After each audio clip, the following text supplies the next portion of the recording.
नमस्कार। तपाईहरुलाई पनि Facebook, messenger, YouTube, Instagram, TikTok लगायतका सम्पूर्ण स्मार्टफोनमा रहेका एप्लिकेसनहरुमा टाइपिङ गर्न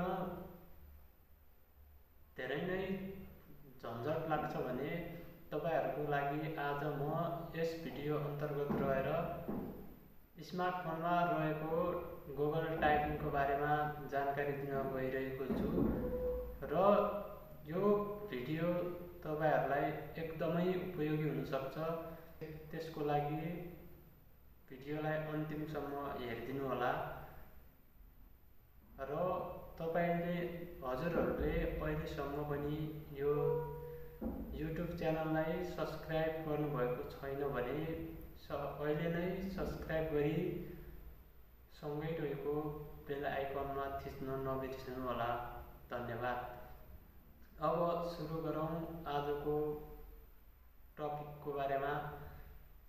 अब म तपाईहरुलाई मोबाइल फोनको स्क्रिन शेयर गर्न चाहन्छु। त्यसको लागि सबैभन्दा पहिला तपाईले आफ्नो मोबाइल फोनमा रहेको किबोर्डलाई ओपन गर्नुहोस्। किबोर्डलाई ओपन गरिसकेपछि यहाँ माथि सेटिङको आइकन देखिन्छ। सेटिङको आइकनमा क्लिक गर्नुहोस्। क्लिक गरिसकेपछि सेटिङ खुलिसकेपछि यहाँ तल भोइस टाइपिङ भन्ने अप्सन देखिन्छ। त्यसमा क्लिक गर्नुहोला।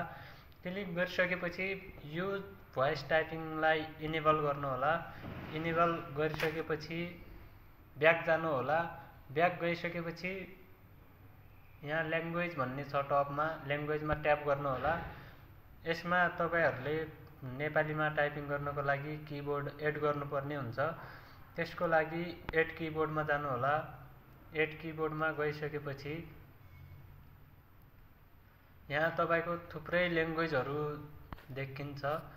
अब हामीले यहाँ नेपाली ल्याङ्ग्वेज एड गर्नुपर्छ। नेपाली भारत छ अनि नेपाली नेपाल हुन्छ एउटा। यहाँ नेपाली ल्याङ्ग्वेज एड गर्नुपर्छ। नेपालीमा ट्याप गर्नु होला। नेपालीमा ट्याप गरिसकेपछि नेपाली नेपालमा छनौट गर्नु होला। नेपाली नेपालमा छनौट गरिसकेपछि ट्याप गरिसकेपछि नेपाली नेपालमा ट्याप गरिसकेपछि नेपालीलाई सिलेक्ट गर्नु होला। तपाईहरुलाई परम्परागत र गतिशीलमा कुन राम्रो लाग्छ त्यसलाई एड गर्नु होला। म गतिशील एड गर्छु र डाउन गरिदिन्छु। डाउन भइसकेपछि यहाँबाट ब्याक जानु होला। ब्याक गइसकेपछि यहाँ जस्तै अब हाम्रो यहाँ भोइस टाइपिङ आइसकेको छ। भोइस टाइपिङमा ट्याप गर्नु होला। भोइस टाइपिङमा ट्याप गरिसकेपछि ल्याङ्ग्वेज चेन्ज गर्नको लागि यहाँ इङ्ग्लिश लेखेको स्पेस बारमा ट्याप गरिराख्नु।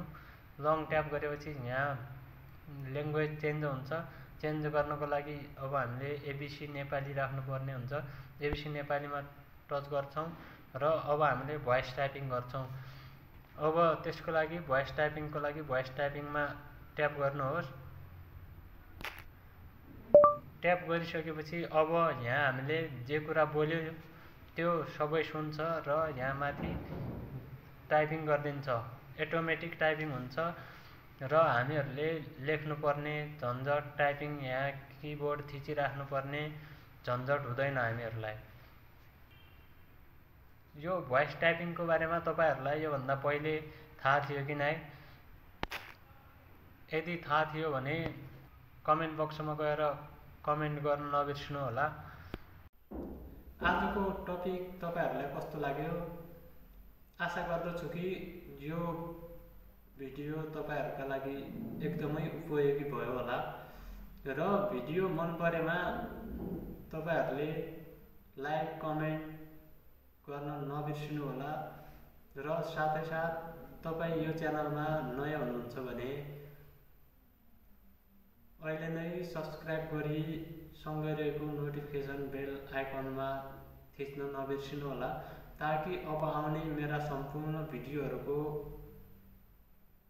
नोटिफिकेसन तपाईभन्दा पहिला पुग्नेछ र तपाईहरुले यो गुगल टाइपिङको बारेमा यो भन्दा पहिल्यै थाहा पाउनु भएको थियो कि नै त्यो पनि तल कमेन्ट नबिर्सिनु होला। र फेरि पनि यस च्यानलमा आगामी दिनहरूमा कस्तो खालको भिडियो हेर्न मन पराउनुहुन्छ तपाईहरू त्यो पनि कमेन्टमा गएर भन्न नबिर्सिनु होला। आजको लागि यति नै, फेरि अर्को भिडियोमा भेटौँला। धन्यवाद।